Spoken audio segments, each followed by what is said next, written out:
فاتحہ۔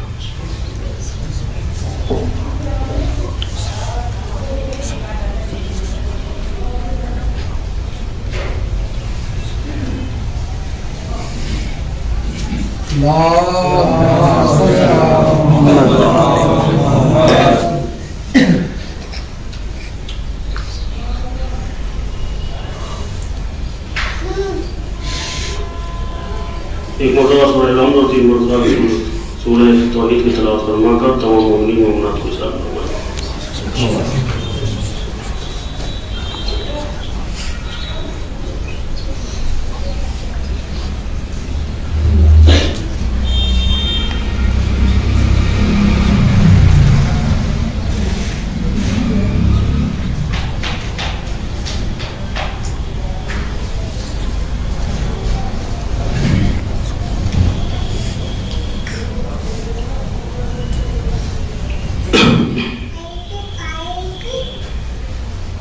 ماشاء اللہ لا حول ولا قوة الا باللہ العلی العظیم۔ اعوذ باللہ من الشیطان الرجیم۔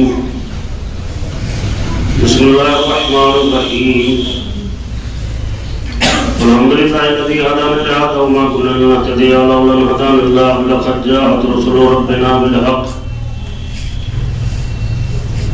والصلاة والسلام وتحیۃ الکرام علی سید اصل ما فی الوجود سر اللہ فی کل موجود نقطہ دائرۃ الوجود صاحب اللواء الحمد والمقام المحمود الخاتم لما سبق والفاتح لمن غلق والمعلن الحق بالحق ابي القاسم محمد اللهم صل على محمد وآل محمد وعلى آل بيته الطيبين الطاهرين المعصومين المظلومين ولعنة الله على أعدائهم أجمعين من يومنا هذا إلى قيام يوم الدين. أما بعد فقد قال الله تعالى في القرآن المجيد والفرقان الحميد وقوله الحق وهو أصدق الصادقين. بسم الله الرحمن الرحيم. إذ قالت امرأة عمران رب إني نذرت لك ما في بطني محررا فتقبل مني إنك أنت السميع الدعاء. اللهم صل على محمد وآل محمد. عزیزان کرام خاطر بسلسلہ مناسبت جناب سیدہ عید مجلس کا انعقاد کیا گیا اور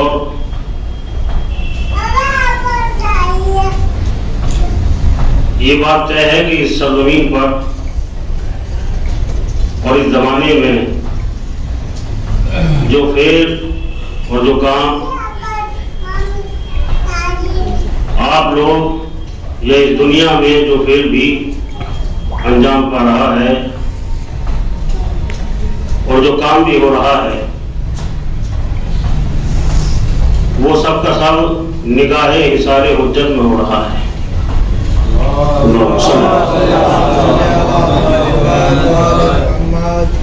اچھا بہت سے کام ایسے ہیں کہ جو منشاء انسانیت کے خلاف چلے جاتے ہیں اور وہ ہو کر رہتے ہیں.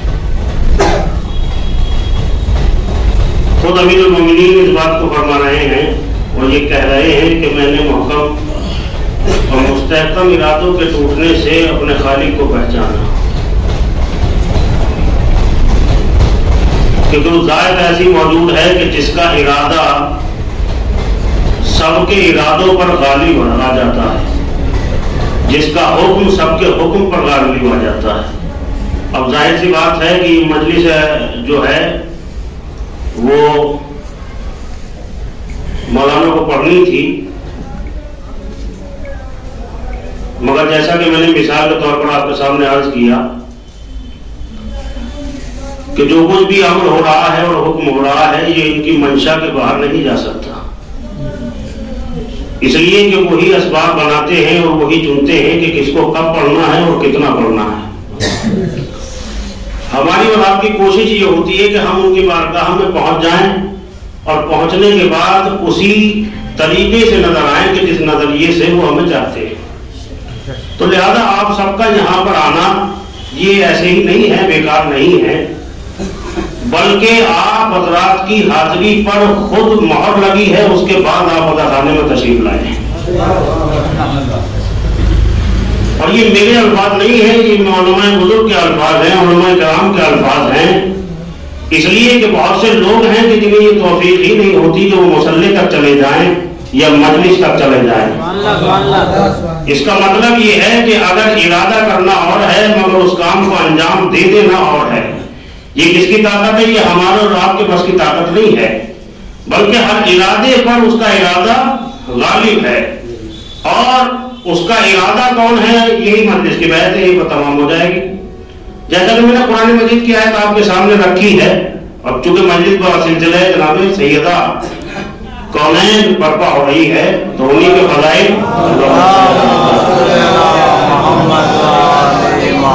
اور انہی کی ذوات گرامی سے جو ہے وہ بحث کی جانی چاہیے، اور انہی کے سلسلے سے بیانات آپ کی خدمت عالیہ میں پیش کرنے کی کوشش کروں گا، جہاں تک بھی سکت اور ہمت ہے اور جہاں تک بھی مطالعہ ہے۔ کیونکہ یہ جملہ بھی میرے بزرگ کا ہے، تمام تک پہنچا رہا ہوں کہ اہل بیت کی حقیقت اور ان کے فضائل اور ان کی سیرت یا گوشہ زندگی کا کوئی بھی آئینہ انسان کسی بھی چیز کو بحث کر لے،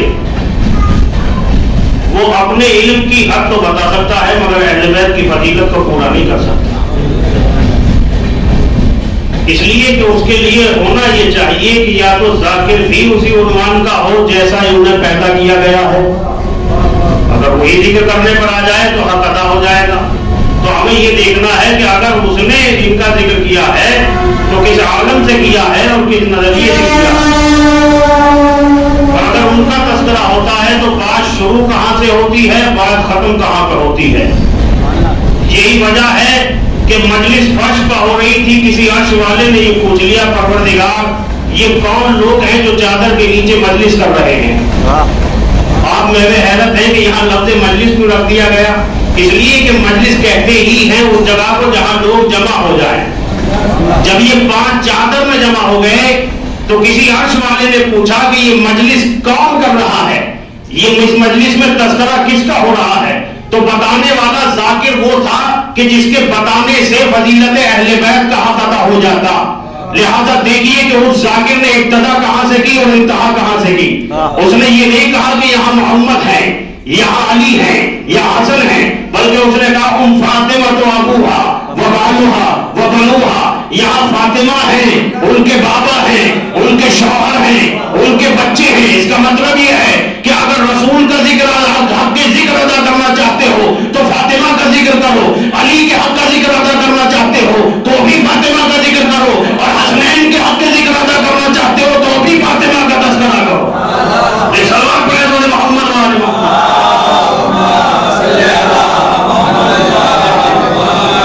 یعنی اگر ان کی فضیلت کی بات آ رہی ہے تو مرکز فضیلت اگر آپ کو قرار دینا ہے تو وہ شہزادی کی ذات ہوگی۔ اس کے علاوہ ذکر جو ہے وہ اللہ کی جانب سے اس چادر میں ہوا ہی نہیں ہے۔ لہذا آپ بڑی بڑی خوبصورتیاں اس بات میں نظر آئے گی آپ کو، اور آپ دیکھیں گے کہ وہاں سے ذکر ہونے کے باوجود یہ ذکر عرش پر محدود نہیں رہا، بلکہ اس نے بھی یہ اجازت چاہی کہ کیا مجھے یہ اجازت ہے کہ تھوڑی سی فضیلت میں بھی بیان کر رہا ہوں۔ اس لیے کہ اگر بات یہ رہ جاتی کہ صاحب اب اللہ کے ذکر کے بعد کسی میں یہ طاقت ہی نہیں ہے جو وہ تذکرہ کر سکے، مگر اللہ نے ایک حد کو آگے بڑھا دیا اور یہ کہہ دیا کہ نہیں، ایسا ممکن نہیں ہے، ان کا ذکر کوئی بھی کبھی بھی چاہے ان کی معرفت کے ساتھ کر سکتا ہے، جتنی معرفت ہو اتنا تذکرہ ہو جانا چاہیے۔ متوجہ ہے؟ ورنہ اللہ کے ذکر کرنے کے بعد کسی کو ذکر کرنے کا حق حاصل نہیں رہتا، مگر جبرائیل کو یہ اجازت دے کر اللہ نے بتا دیا کہ جب ملائکہ کو شرف حاصل ہے کہ وہ ذکر کر سکتے ہیں تو بندوں کو بھی شرف حاصل ہونا چاہیے، اس لیے کہ اگر بندے عمل کرنے پر آ جائیں تو ملائکہ سے افضل ہو جاتے ہیں۔ ایک سوال پڑھیں محمد والے محمد،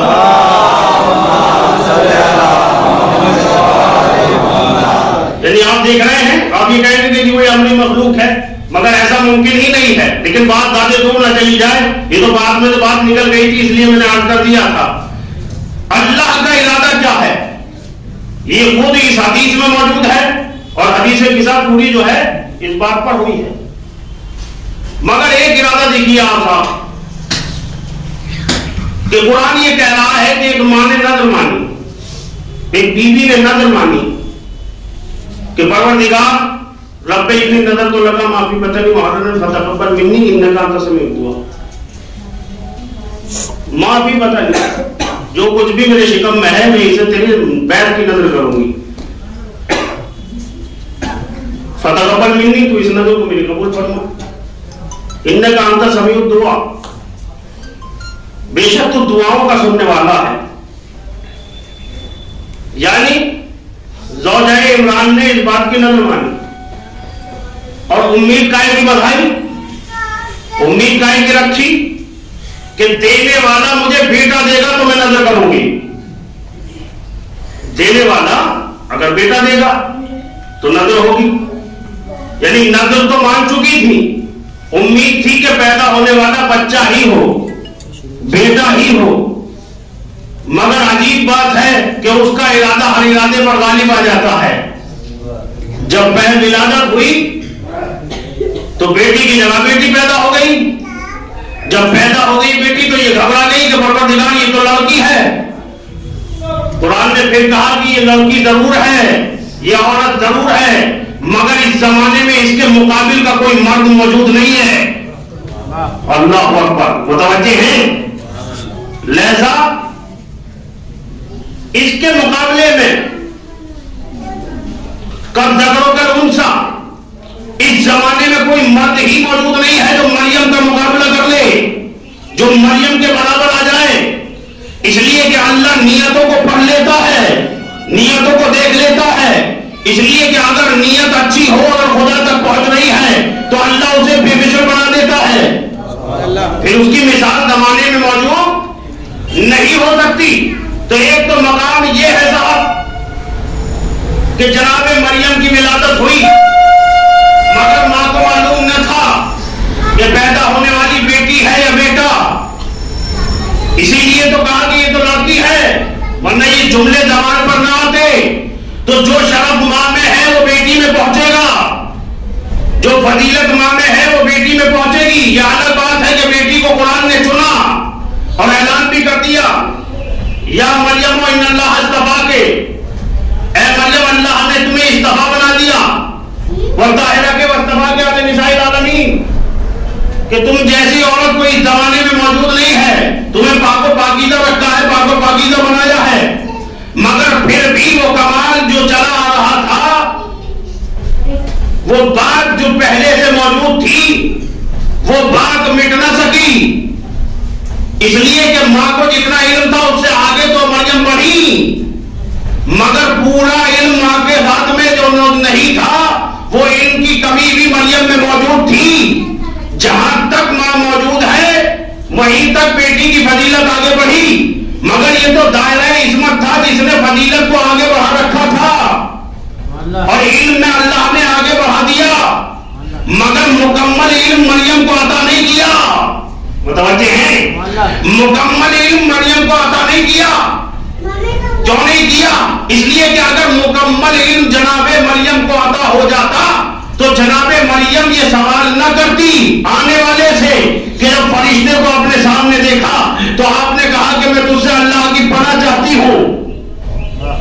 چونکہ وہ حیات بشر میں آیا تھا, فَأَرْسَلْنَا إِلَيْهَا رُوحَنَا فَتَمَثَّلَ لَهَا بَشَرًا سَوِيًّا.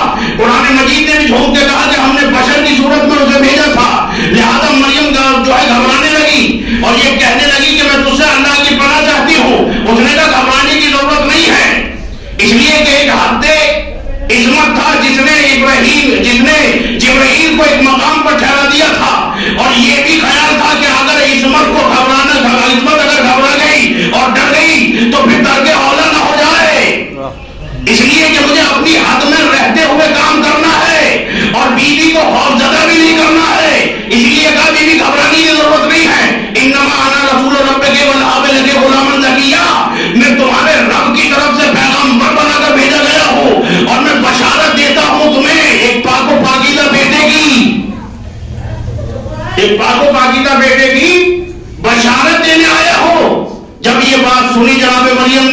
ان کو تسلی ہوئی مگر پھر بے چینی وہی کی وہی تھی، اس لیے کہ کہنے والا جو بات کہہ رہا تھا وہ قانون خلقت کے خلاف تھی۔ فوراً جناب مریم نے سوال کر لیا کہ یہ کیسے ہو سکتا ہے؟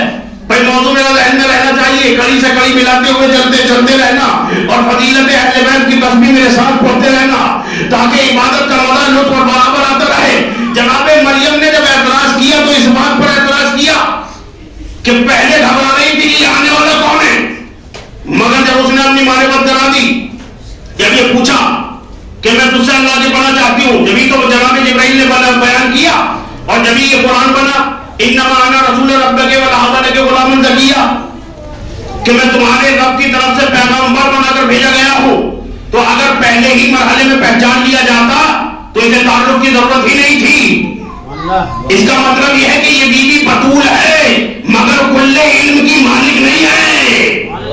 اللہ اکبر، یہ بی بی بتول تو ہے مگر کل علم کی مالکہ نہیں ہے، کل علم کی مالکہ نہیں ہے، وارثہ نہیں ہے، کبھی کوئی اور بھی بتول ہے جسے اللہ نے پورے علم کی مالک بنایا، جسے اللہ نے پورے علم کا مالک بنایا اور اتنا ملکہ دیا کہ اس نے زمین پر رہتے ہوئے آسمان پہ اپنا اختیار دکھایا۔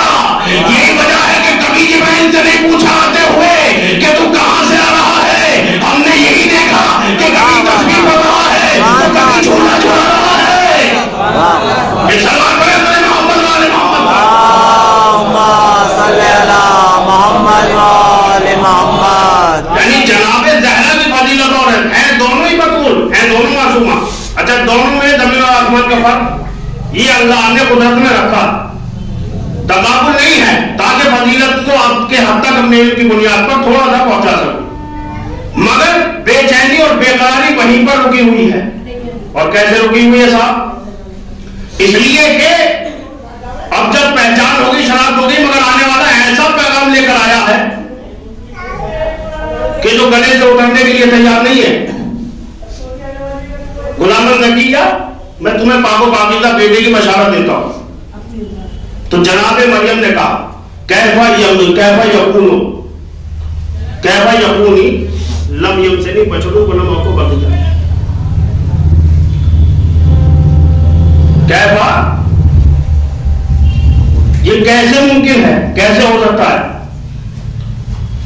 کیفا یکون عالم لم یمسنی بشر لم یمسسنی بشر ولم اکو بغیا، یہ میرے لیے ممکن ہی نہیں ہے، یہ ہو ہی نہیں سکتا۔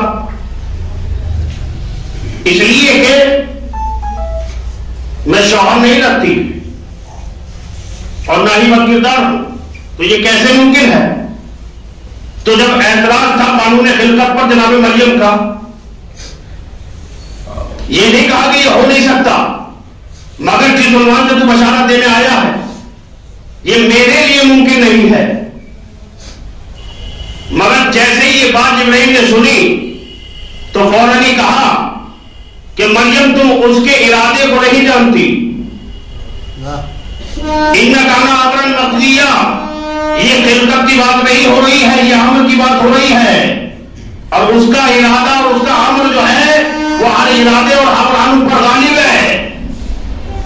اور یہ بھی بتایا کہ یہ فعل یہ عمل تمہارے لیے رحمت بنے گا۔ اب یہاں جملے ہیں علامہ کفایت حسین کے، بڑی اچھی بات انہوں نے لکھی کہ جب یہ بات انہوں نے سنی جناب مریم نے پریشان عالم میں یہ بات کہی تو فوراً ہی آپ نے یہ کہا کہ یہ کیسے ہو سکتا ہے، یہ ممکن ہی نہیں۔ مگر جب جبرائیل نے کہہ دیا یہ امر ہے، قانون خلقت نہیں ہے، خلقت کی بات ہو ہی نہیں رہی ہے، یہ تو امر ہے بھی اور اس کا ارادہ ہر ارادے پر غالب ہے اور غالب آنے والا ہے۔ مگر اس کے باوجود بھی بے چینی تھی جو ختم ہونے کے لیے تیار نہیں تھی۔ پھر جبرائیل نے کہا کہ یہ بی بی یہ بیل تمہارے لیے، یہ عمر یہ بیٹا تمہارے لیے رحمت ہے، اور اللہ جسے رحمت بنا دے وہی اس کی حفاظت کیا کرتا ہے۔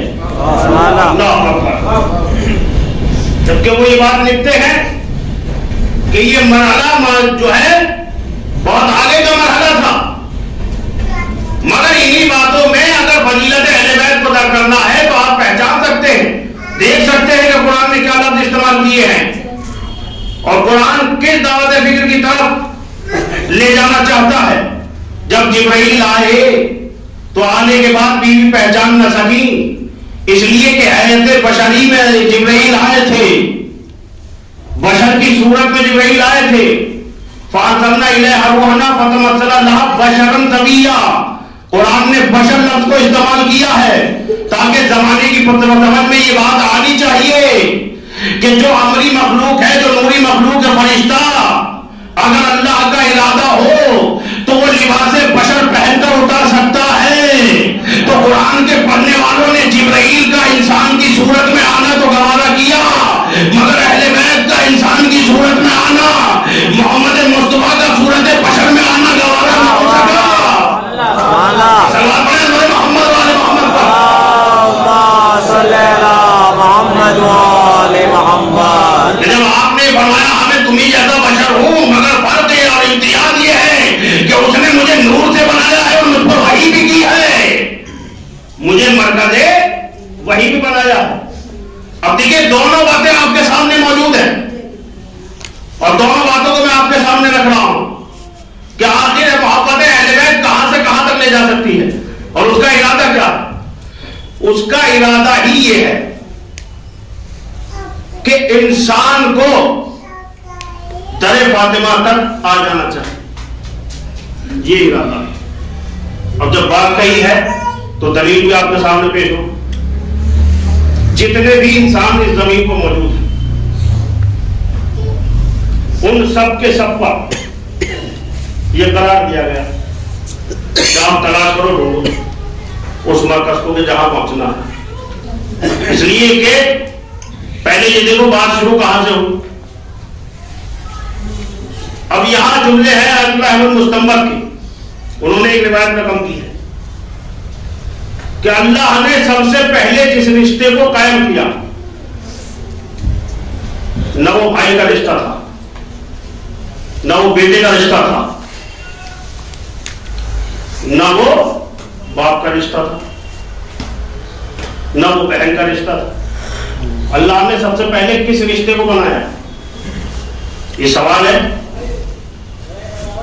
کس رشتے کو خلق کیا اللہ نے سب سے پہلے؟ بھئی آپ تو جانتے ہیں پوری کس رشتے کو بنایا.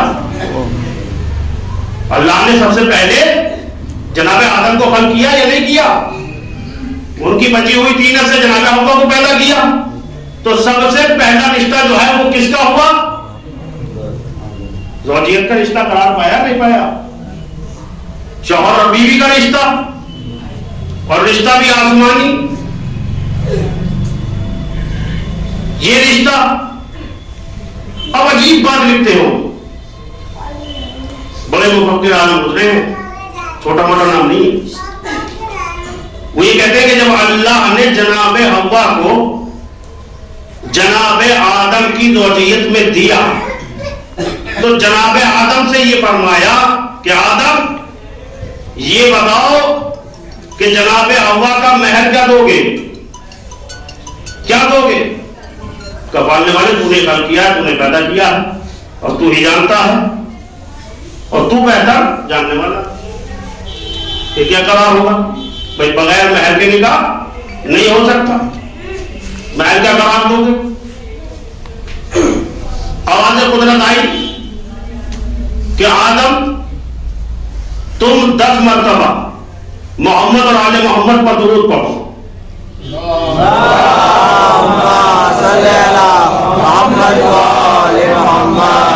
اے آدم 10 مرتبہ محمد اور آل محمد پر درود پڑھو، یہی تمہارا مہر ہوگا. ایک رشتہ تو وہ جس سے ساری انسانیت چلی، اور ایک رشتہ وہ جو اللہ سے جڑا ہوا ہے. وہ کیا ہے؟ کہ بندے کا اور خدا کا رشتہ. عبداللہ ہونا، ہر ایک عبداللہ ہے، اللہ کا بندہ ہے، اور دونوں ہی کے رشتے کو حصار کر رکھا ہے فضیلت اہل بیت میں، تذکرہ اہل بیت میں. متوجہ ہیں بھائی؟ جملے ان کے ہیں، وہی روایت میں لکھتے ہیں کہ مہر قرار دیا خاندان فاطمہ میں صلوات پڑھوانا. یا اگر فاطمہ کے خاندان میں صلوات پڑھو گے تو یہی مہر ہوگا، یہی مہر قرار پائے گا. بھائی بغیر مہر کے نکاح نہیں ہو سکتا، اور بغیر نکاح کے اگر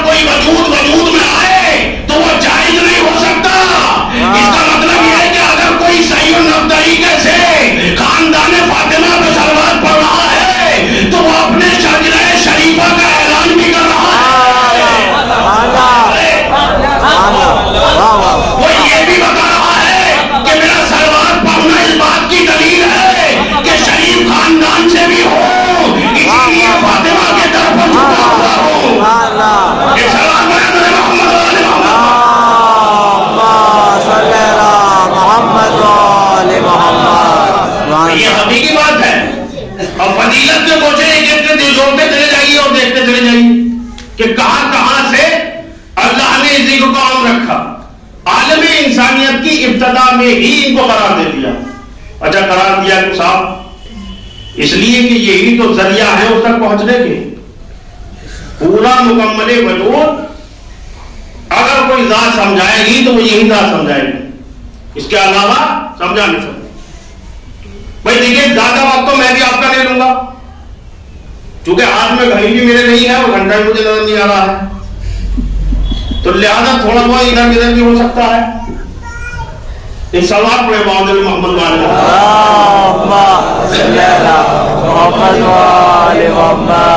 اور ٹھنڈ بھی میرے لیاؤں میں ہے کہ ہوا تیز چل رہی ہے, ٹھنڈ ہے. مگر عجیب بات ہے, اور وہ بات یہ ہے کہ موسم کی تبدیلیوں سے حرارت محبت اہل بیت کم نہیں ہوا کرتی. اس لیے کہ سب سے بڑی دلیل تو میدان کربلا سامنے ہے. محبان اہل بیت عجیب مرکز ہے, اب یہ تو آپ ٹھنڈی ہونے والی نہیں ہے. بس آپ تھوڑا تھوڑا جلدی جلدی میں اس لیے کر رہا ہوں تاکہ مقصد تک پہنچو. تو یہ فضیلت ہے صاحب کہ جہاں سے ابتدا رکھی وہاں پر بھی ان کو قرار دیا اور پڑھا. جناب آدم جناب ابا کو موجود میں دے دیا. اب ایک فضیلت ہے بڑی باریک, اللہ مجلسی نے بھی اس کو قرار دی, لکھا ہے اور انہوں نے بھی لکھا ہے.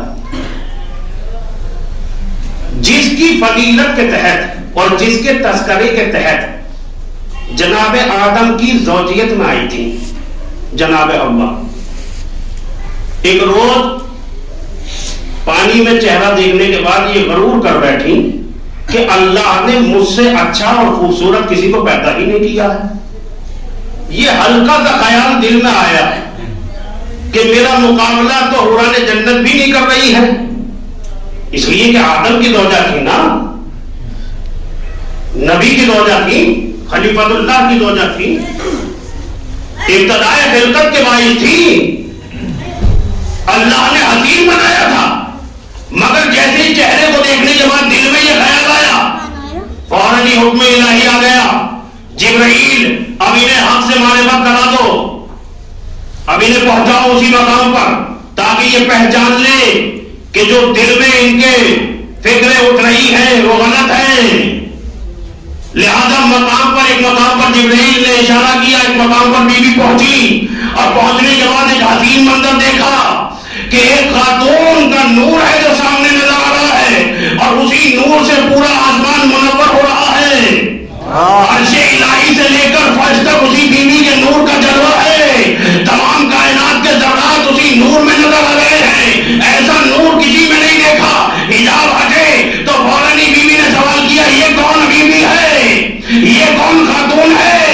جبرائیل نے بتایا کہ یہ خاتون کوئی اور نہیں ہے, یہ آخر نبی کی بیٹی فاطمہ زہرا ہے. اللہ اکبر. ایک سوال پڑے بابا دے بلند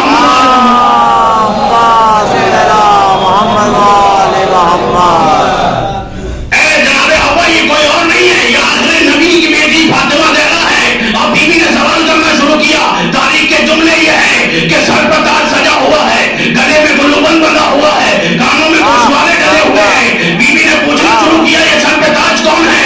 کہ یہ ان کے بابا محمد مصطفیٰ ہے. کہ یہ گلے میں گلوبند کون ہے؟ کہ یہ ان کے شوہر علی مرتضیٰ ہے. کہ یہ کانوں میں گوشوارے کون ہے؟ کہ یہ ان کے بیٹے حسن مصطفیٰ اور حسین شہید کربلا ہے. میں کہوں گا فاطمہ تمہاری اس سے بڑی فضیلت اور کیا ہوگی کہ اللہ نے رسالت اور امامت کو زیور فاطمہ بنا دیا.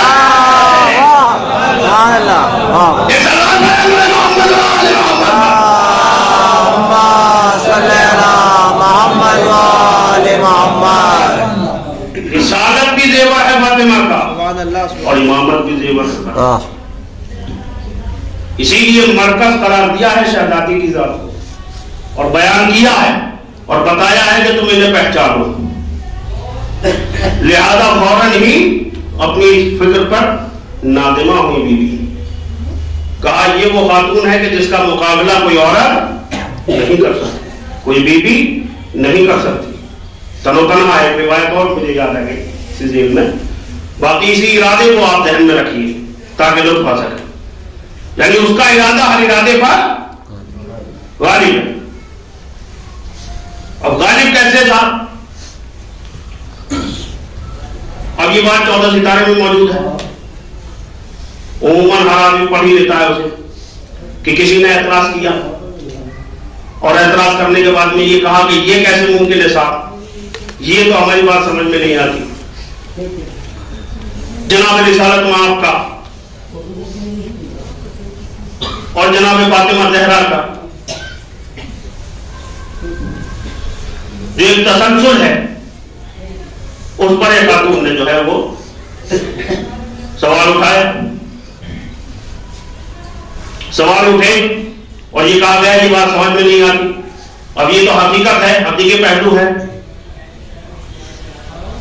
کہ اگر اہل بیت کی پہلی ہی کڑی لوگوں کے سمجھ میں آ جاتی تو پھر 14 کڑیوں کو سمجھنے کے لیے تو پھر تو اور بھی مشکل تھا بات، پھر دوسری کڑی کو بھیجنے کی ضرورت کیا تھی، تیسری کڑی کو بھیجنے کی ضرورت کیا تھی؟ یعنی 14 بھیجی مگر وہ 14 ہی سمجھ میں۔ تو سوال کیا تھا کہ ساری باتیں مد نظر ہیں مگر یہ بات سمجھ میں نہیں آتی کہ رسالت مآب اپنی بیٹی جناب فاطمہ زہرا جو ابھی کمسنی کے عالم میں اپنے دانوں پر بٹھاتے ہیں، چہرے کے بوسے لیتے ہیں، لبوں کے بوسے لیتے ہیں، آخر یہ بات سمجھ میں نہیں آتی۔ رسول اسلام نے فوراً ہی جواب دیا کہ یہ میری بیٹی فاطمہ زہرا یہ دنیا کی کسی بھی کوئی بھی عورت اس کا مقابلہ نہیں کر سکتی اور اس کے فضیلت کے برابر میں نہیں آ سکتی۔ یہ تو عجیب بات ہے کہ تم نے صرف فاطمہ کے چہرے کے بوسے لیتے ہوئے مجھے دیکھا ہے، کبھی یہ بھی دیکھا کرو جب فاطمہ آتی ہے تو میں خود تعظیم کے لیے کھڑا ہو جاتا ہوں۔ اللہ اکبر۔ کبھی یہ بھی دیکھا ہے کہ میں فاطمہ زہرا کی تعظیم اس کے حکم سے کیسے انجام دیتا ہوں، مگر اگر بات آئی گئی ہے بس رسالت مآب نے بیان کرنا شروع کیا کہ فاطمہ زہرا یہاں کی نہیں ہے، معمولی خاتون نہیں ہے۔ جناب فاطمہ زہرا کو جب نور کو مجھے اللہ نے دیا تو ایک سیب میں دیا تھا، اس سیب کو میں نے جب تناول فرمایا تھا، میں نے اس سیب کو جب کھایا تھا تو اسی سیب کی خوشبو میرے ذہن و دل و دماغ میں بسی ہوئی ہے۔ جب بھی میں اس خوشبو کا متمنی ہوتا ہوں میں فاطمہ زہرا کو اپنی آغوش میں بٹھا لیتا ہوں اور فاطمہ زہرا کے آغوش میں آ جانے سے مجھے اسی جنت کے سیب کی خوشبو آتی ہے جو مجھے نور فاطمہ جس میں دیا گیا تھا۔ یہ فضیلت ہے یا نہیں ہے؟ جس میں مجھے دیا گیا تھا وہی خوشبو محسوس کرتا ہوں۔ یہ روایت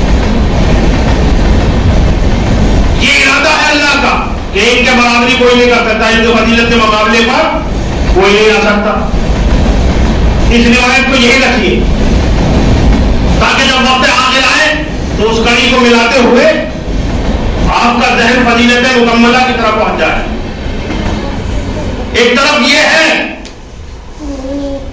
کہ یہ نور خود جنتی ہے، دوسری طرف کیا مقام ہے؟ کا مقام یہ ہے کہ جناب مریم کے یہاں جب جناب زکریا کی کفالت میں تھی بی بی اور جب آپ باہر جاتے تھے تو حجرے کا تالا لگا دیا کرتے تھے اور جب باہر سے واپس آتے تھے حجرے کا تالا جب کھولتے تھے تو آپ کھانے کی خوشبو محسوس کیا کرتے تھے اور جب کھانے کی خوشبو محسوس کیا کرتے تھے تو پوچھا کرتے تھے جسے قرآن نے نقل کیا ہے ان لگے ہاتھا، بی بی سے سوال کیا کرتے تھے کہ بی بی جب میں آپ کو یہاں تنہا چھوڑ کر گیا تھا تو میں نے کوئی بھی ایسی چیز نہیں پائی تھی، مگر اب میں جب واپس پلٹ کر آیا ہوں تو یہ کھانا آیا کہاں سے؟ تو بی بی سیدھا سیدھا جواب دے دیا کرتی تھی ہوا من عند اللہ، یہ اللہ کی جانب سے، ان اللہ یرزق من یشاء بغیر حساب، جسے آپ بار بار پڑھا کرتے تھے۔ یہ بی بی کے یعنی بطول کی دہن اقدس سے نکلے ہوئے الفاظ ہیں۔ یعنی جیسا سوال مکمل دلیل دی بی بی نے اور یہ کہا کہ یہ میرے رب کی جانب سے ہے اور وہ جسے چاہتا ہے بے حساب دے دیتا ہے، مگر یہاں بھی ایک لمحہ فکریہ قرآن نے چھوڑ دیا۔ یہ معصومین کی سیرت، یہ واقعے ایسے ہی نہیں ہے، یہ آپ کی پرورش کے لیے اور عالم انسانیت کے زیور انسانیت بنانے کے لیے اور وقار انسانیت کو معراج عطا کرنے کے لیے یہ قرآن مجید ہے۔ اس لیے کہ اگر قرآن مجید غیرہ کی سمجھ میں آ جاتا تو ہر انسان یہ کہہ دیتا ہاں سمجھ میں آ رہا ہے، پھر کیسے سمجھ میں آئے صاحب کہ سمجھو پاک درب کے اعتبار سے اگر آپ نیت پاک رکھتے ہو تو یہ قرآن سمجھ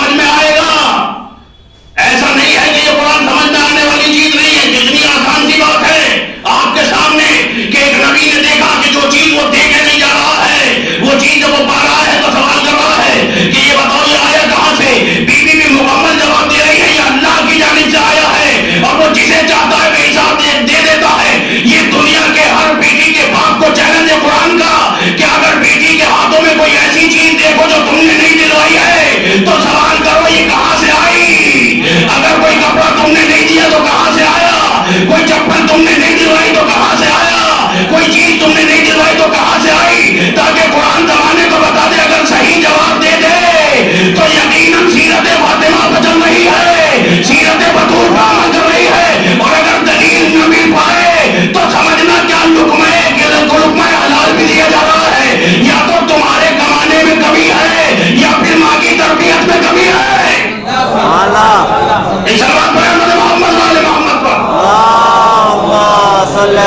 محمد وآل محمد۔ لہذا قرآن کو سمجھنا مذاق ہے، پھر دونوں ہی طرح سوال اٹھیں گے، ماں کے باپ کی محنت پر بھی اور ماں کی تربیت پر بھی۔ یعنی قرآن مجید فکروں کو جھنجھوڑنے کے لیے آیا، مگر بیوی نے کیا کہا یہ اللہ کی جانب سے ہے، تو یہ کمال ہے جی۔ مقام فخر عیسائیت میں آنے کے بعد یہ کہہ سکتا کہ ہماری مریم وہ ہے کہ جس کے لیے عرش سے کھانا اترا، مگر شرف فاطمہ زہرا وہ ہے کہ جس کے لیے کھانا اترا ہی نہیں بلکہ روٹیاں اس کی آسمان تک پہنچی، جنت تک پہنچی۔ بھئی یہ سب کو سنا ہوا ہے آپ کا، مجھے تو فضیلت کی طرف اور وقت کو ضائع نہ کرتے ہوئے میں ایک مقام تک آپ کو لے جانا چاہ رہا ہوں۔ یہ الگ بات ہے کہ فاطمہ کا جنت سے کھانا اتار لینا، یہ تو سب کی سمجھ میں آ جاتا ہے کہ فاطمہ بطول ہے، فاطمہ معصومہ ہے، فاطمہ کے قسمت میں، فاطمہ کے حصے میں عہدہ عصمت موجود ہے، مگر یہ آج تک دنیا جواب نہ لا سکی کہ آخر فضا نے جنت سے کیسے کھانا اتروایا، فضا نے کیسے دسترخوان جنت کو زمین پر پہنچایا۔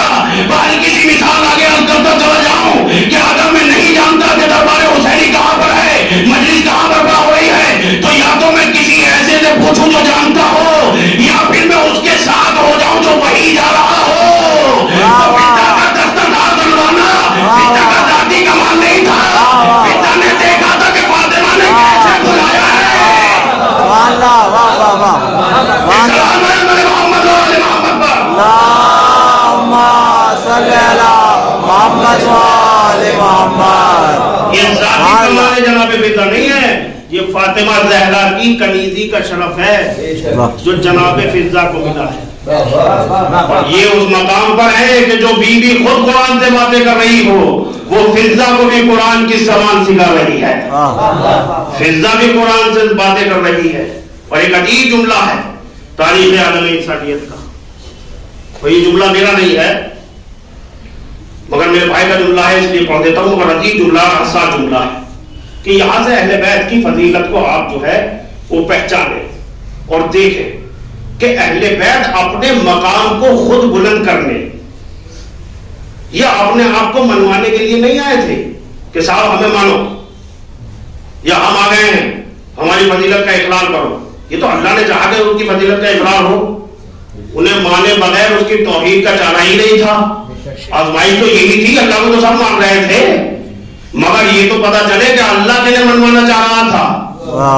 جس طرح کہ آج سب یہ دعوے کر رہے ہیں کہ وہ اللہ سے محبت کر رہے ہیں، مگر کوئی ہے ایسا جو کہہ دے کہ اللہ بھی ان سے محبت کرتا ہے؟ اللہ والے تو سب جگہ نظر آ جائیں گے مگر اللہ کن کا ہے یہ بہت کم نظر آئیں گے۔ محسوس کر رہے ہیں آپ؟ کہیے اگر بات ہوتی کہ صاحب یہ اپنے آپ کو منوانے آئے تھے تو ممکن ہی نہیں تھا، اس لیے کہ یہ جب عرش پر تھے تو عرش والے نے مان چکے تھے، تو جن کی حکومت عرش پر چل رہی ہو وہ فرش کا رخ کیوں کریں گے؟ اللہ اکبر، بھائی وہ فرش کا رخ کیوں کریں گے؟ جب ان کا نور دیکھا فرشتوں نے تصدیق ہوئے مگر ٹوک دیا گیا اور یہ کہہ دیا گیا کہ ہم خدا نہیں ہیں۔ جو عالم عرش والوں کا ہوا تھا وہی فرش والوں کا ہوا۔ جب اس نے مردے کو جلایا تو مخلوق جھکی اس کے سجدے کی طرح، مگر اس سے پہلے وہ خود سجدے میں جا چکا تھا۔ اللہ اکبر، تاکہ زمانے کو بتا دے کہ اگر میں اپنے آپ کو منوانے آتا تو سجدے میں سر نہ رکھتا۔ تم تو اتنا پہچان لو جب ہم ایسے ہیں تو ہمیں پیدا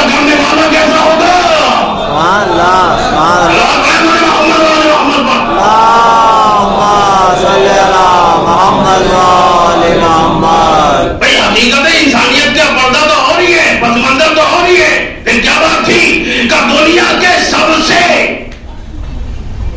عظیم رشتوں کا نام ہے کہ جو رشتوں کی چین اہل بیت سے جڑ جائے، چاہے وہ کسی بھی عنوان سے ہو. اس لیے جو قریب میں ہوتے ہیں یہ انہیں بھی اپنا نہیں کہتے، مگر اگر کوئی بھارت سے آ کر اپنے عقیدے کو ان تک پہنچا دے، اپنی فکر کو ان سے ملا دے، تو یہ اسے بھی آواز دیتے ہیں سلمان منا اہل البیت. مجبور نہیں ہے اس اعتبار سے کہ ساتھ وہی شرف ہو، خاندان والے ہو تو وہ بھی مذہب کی نظر سے دیکھے جاتے ہیں آیت قرآنی کی شکل میں. مگر یہاں حدیث پیغمبر ہے یا پیغمبر کا قول ہے، بات ہے. پھر دنیا نے سب سے گرے ہوا رشتہ کن کو تسلیم کیا؟ جس رشتے کو سب سے گرا ہوا مانا، سب سے کمزور مانا، جسے جھکی ہوئی نظروں سے دیکھا، جسے حقارت کی نظروں سے دیکھا، ان رشتوں کو دیکھ لو اور پہچان لو کہ ان رشتوں کو اللہ نے اہل بیت کے ذریعے کتنی معراج پر عطا فرمایا، کتنے مقام پر پہنچایا. کہ بھائی دنیا میں دو ہی رشتے ایسے تھے جو سب جگہ اس زمانے میں اور آج بھی حقارت کی نظروں سے دیکھے جاتے تھے. یا تو وہ رشتہ تھا کنیزی کا یا تھا وہ غلامی کا، مگر ایک غلام تھا جو اہل بیت تک پہنچا تو رسول نے اسے کعبے کی چھت پہ کھڑا کر دیا. ایک کنیز تھی فاطمہ تک پہنچی، فاطمہ نے اسے قرآن کی آیت پہ کھڑا کر دیا.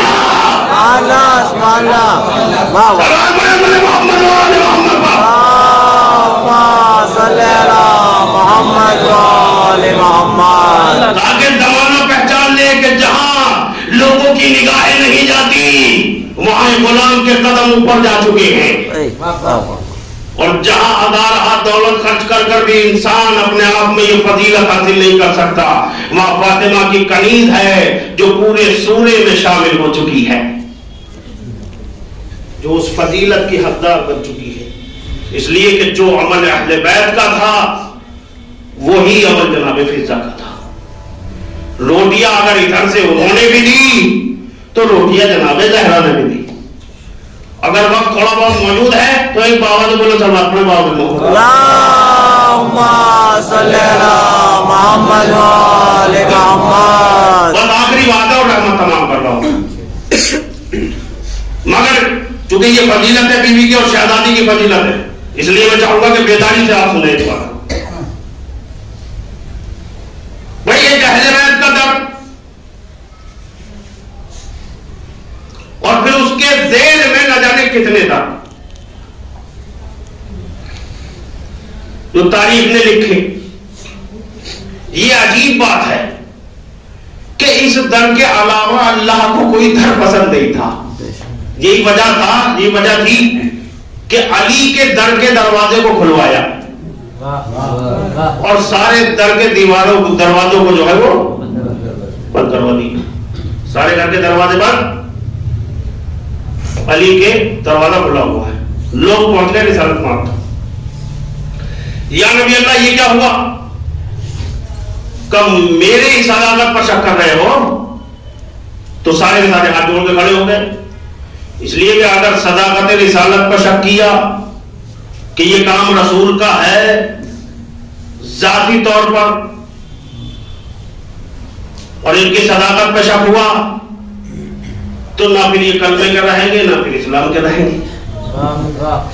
اس لیے کہ جو رسول کی باتوں پر یقین نہ رکھ سکے نہ پھر اس کی دنیا ہے نہ پھر اس کی آخرت ہے. کہ یہ تو مولانا کرام کا جو ہے وہ ایک حصہ سا ہو گیا ہے کہ یہ ممبر پر آنے کے بعد میں جنت کا فیصلہ بھی فٹافٹ کر کے چلے جاتے ہیں کہ یہ جنتی ہے اور یہ دوزخی ہے. کوئی فیصلہ بھی کسی بنیاد پر ہوتا ہے اور نہ ہی کسی مولوی کو کسی عالم کو یہ حق حاصل ہے کہ وہ کسی کو جنتی بنائے یا کسی کو دوزخی بنائے. مگر یہ الگ بات ہے کہ ہر انسان کا ضمیر خود بتا دیتا ہے کہ وہ کس طرف جا رہا ہے. ایک سوال بنا دو محمد محمد.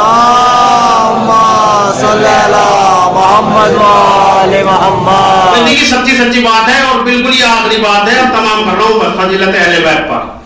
جتنے بھی وعدے ہیں رسالت مآب سے، جتنے بھی وعدے ہیں، اگر وجود اہل بیت نہ ہوتا، میں جملے کو بدل رہا ہوں، اگر وجود فاطمہ زہرا نہ ہوتا، اگر وجود شہزادی کونین نہ ہوتا، اگر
محمد وآل محمد. یہ کہ اگر یہ اہل بیت کا وجود نہ ہوتا تو رسالت معاف کے حکم کا اور ان کے بعدوں بھی مبہم ہو کر رہ جاتا. اہل بیت نے ثابت کیا کہ ان کا وجود ہے.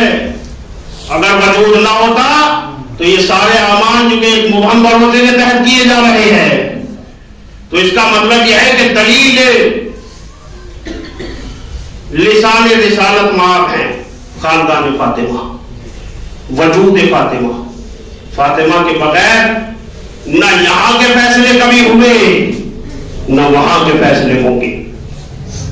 بس پھر آخری بات اور رحمت اللہ، یہ آخری بات جو ہے وہ 2 منٹ کی ہے بس. یہی وجہ ہے کہ جنہوں نے بی بی کو بلایا اور بلانے کے بعد میں بی بی سے ایک جملہ کہا کہ فاطمہ تم کوئی دلیل نہیں رکھتی کہ یہ معاملہ تمہارا ہے، تم کوئی دلیل نہیں رکھتی، نعوذ باللہ تم جھوٹ بول رہی ہو. جناب سیدہ کو بہت اذیت ہوئی، مگر جناب سیدہ نے یہ بتا دیا کہ جس عہدے پر بیٹھنے کے بعد انسان، یہ لفظ انسان کے شاہ نشان نہیں ہے، جس عہدے پر بیٹھنے کے بعد ایک غاصب یہ پہچان نہ سکے کہ سچ کون کہاں ہے اور جھوٹ کہاں ہے، وہ یہ کیسے ہو سکتا ہے کہ پوری سلطنت الہیہ اس کے حوالے کر دی جائے. جو یہ نہ پہچان سکے سچ کہاں ہے اور جھوٹ کہاں ہے، یا پھر یہ لفظ غلط ہے. آپ یہ جانیے کہ جو بھی فاطمہ کے مقابلے پر آیا اللہ نے اسے دنیا میں بھی ذلیل کیا اور آخرت میں بھی ذلیل کیا، اس لیے کہ رسول کی کوئی حدیث نہیں ہے اس ذہن میں.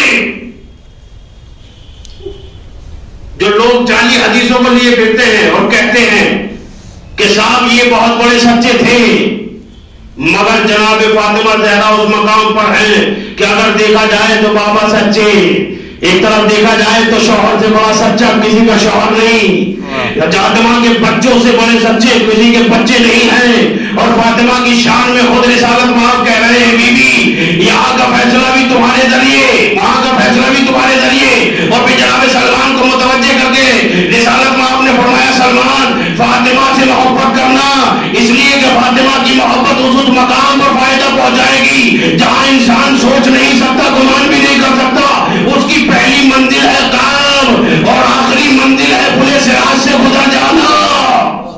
اللہ اکبر، اس مقام پر. یعنی کہنے کا مقصد کیا ہے؟ کہنے کا مقصد صرف یہ ہے کہ جو فاطمہ کے مقام پر آ جائے، فاطمہ کے مقابلے پر، ان کے مقام کے مقابلے پر کھڑا ہو جائے، پھر وہ دنیا اسے چاہے لاکھ سچا کہتی رہے مگر نہ وہ کل سچا مانا جا سکتا تھا اور نہ وہ قیامت تک سچا مانا جائے گا. اس لیے کہ بیوی نے ظلم کے خلاف اور ظالم کے چہرے سے اپنے ان خطبات حقیقہ سے اس نقاب کو کھینچا ہے کہ تاریخ جب بھی کسی نے مذہب حقہ کو اپنایا ہے اس نے دلیل ذات فاطمہ کو بنایا ہے. اور ذات فاطمہ کو بنا کر ایک ہی سوال لوگوں اس کے سامنے یہ رکھا ہے کہ یہ بتاؤ اگر سب کچھ صحیح ہے تو یہ بتاؤ کیا فاطمہ حق پر نہیں تھی؟ اسی سوال نے لوگوں کو راہ حق دکھائی ہے. یعنی فاطمہ دین کی بھی مددگار ہے اور دین لانے والے کی بھی مددگار ہے. فاطمہ رسالت کی بھی مددگار ہے اور فاطمہ امامت کی بھی مددگار ہے. علامہ محسنی کا جملہ ہے، جواد الحسن محسنی حضرت فرماتے ہیں کہ دشمنوں کو یہ پتا تھا کہ اس وقت علی تلوار نہیں اٹھا سکتے. معلوم تھا، جنہوں نے دروازے کو گرایا انہیں معلوم تھا کہ علی اس مقام پر ہے کہ اس وقت کچھ نہیں کر سکتے، لہذا جب ہی اتنے بڑے ظلم کا انجام دے دیا.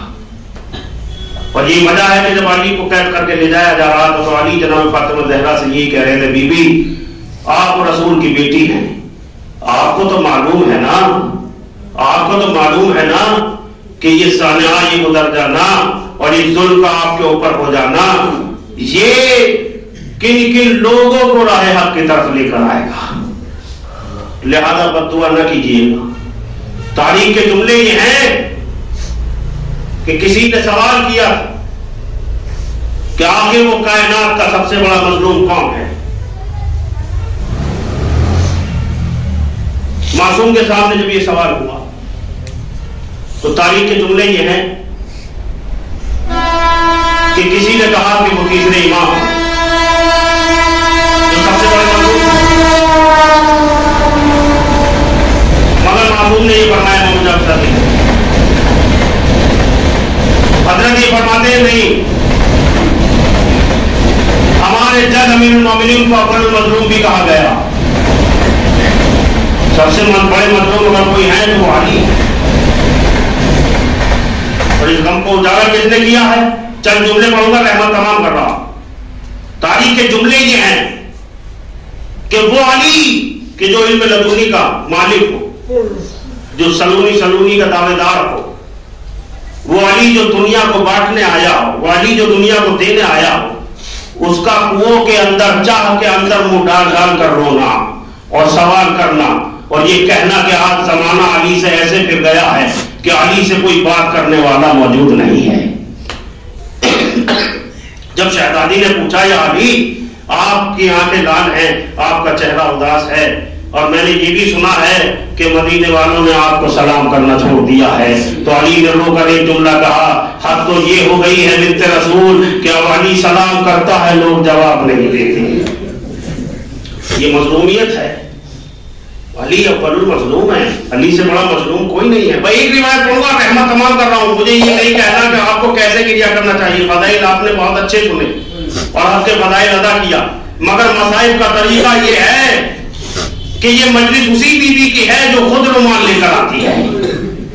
آپ اس بی بی کو پرزہ دینے کے لیے بیٹھے ہیں اور اس بی بی کے نام کی مجلس ہے کہ جو خود مظلومہ ہے اور خود اپنے بیٹے کے غم میں بہائے جانے والے اشکوں کو اپنے رومال میں جگہ دیتی ہے۔ تاریخ کے جملے یہ ہیں کہ جب یہ بات طے ہو گئی اور یہ بات بی بی نے کہی تو بی بی نے خود ہمت بڑھائی علی کی اور یہ کہا، علی ان کے سلام نہ کرنے سے اور کرنے سے کیا فرق پڑتا ہے؟ اس لیے کہ آپ کو تو انبیاء سلام کرتے ہیں، آپ کو ملائکہ سلام کرتے ہیں، سید الملائکہ آپ کو سلام کرتا ہے۔ تاریخ کے جملے یہ ہیں کہ یہ سب کا بات تو وہاں ٹوٹا کہ خود ایک صحابی نے کہہ دیا، مولا میں نے آج تک کبھی آپ کو اس حالت میں نہیں دیکھا، کبھی چیخ مار کے روتے ہوئے نہیں دیکھا، یہ آخر علی کی چیخ کا نکل جانا اور علی کا تڑپ کر فاطمہ زہرا کے لیے رونا، یہ کتنی بڑی مظلومیت کی طرف انسان کو لے جاتا ہے۔ بس جناب مرتضیٰ نے ایک ہی جملہ کہا، اے سلمان تمہیں نہیں معلوم ہے آخر دختر زہرا میں کتنا تحمل اور درد تھا کہ بی بی نے کبھی اس درد کا احساس بھی علی کو نہ ہونے دیا۔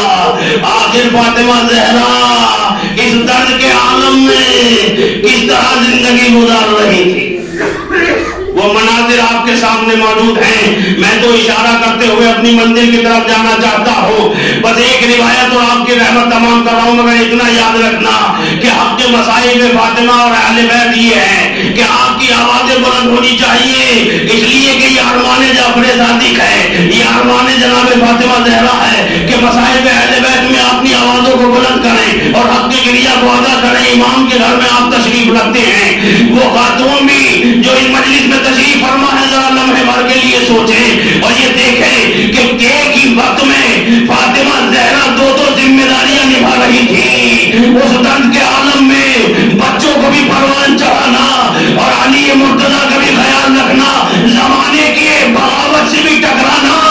فاطمہ زہرا کے گھر آنے کے بعد پورے مدینے والے یہ کہتے ہیں، علی فاطمہ کے رونے نے ہمارے سکون کو برباد کر دیا ہے۔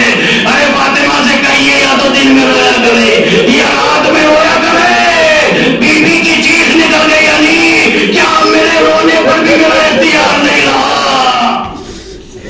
کیا امت سے فاطمہ کا رونا بھی برداشت نہیں ہو رہا ہے؟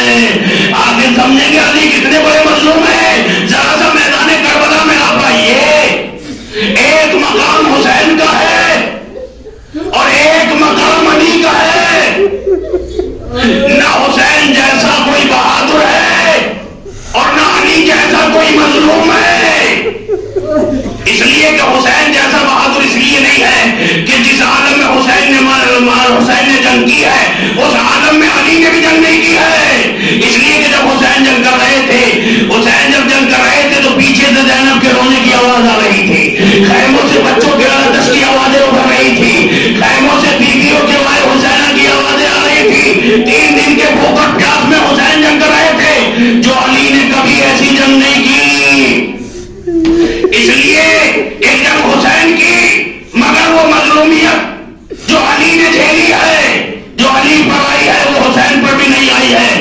اس لیے کہ جب حسین سجدہ آخر میں گرے تھے تو لوگوں اور فوجوں کی یہ ہمت نہیں تھی کہ حسین کے قریب چلے جائیں, حسین کے پاس چلے جائیں.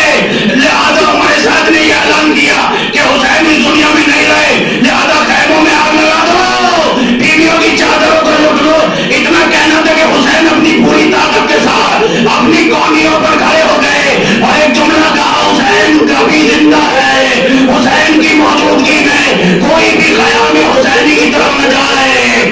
ارے حسین جیسا صابر بھی یہ برداشت نہ کر سکا کہ کوئی حسین کے سامنے خیموں کی طرف آ جائے. تو اس علی کی مظلومیت کو دیکھو, دروازہ جنات علی دیکھ رہے تھے, زہرا فجر مخورات علی دیکھ رہے تھے, پسلیاں ٹوٹ رہی علی دیکھ رہے تھے. آخر یہ مظلومی علی کی اللہ کے لیے کس قدر صبر تھا.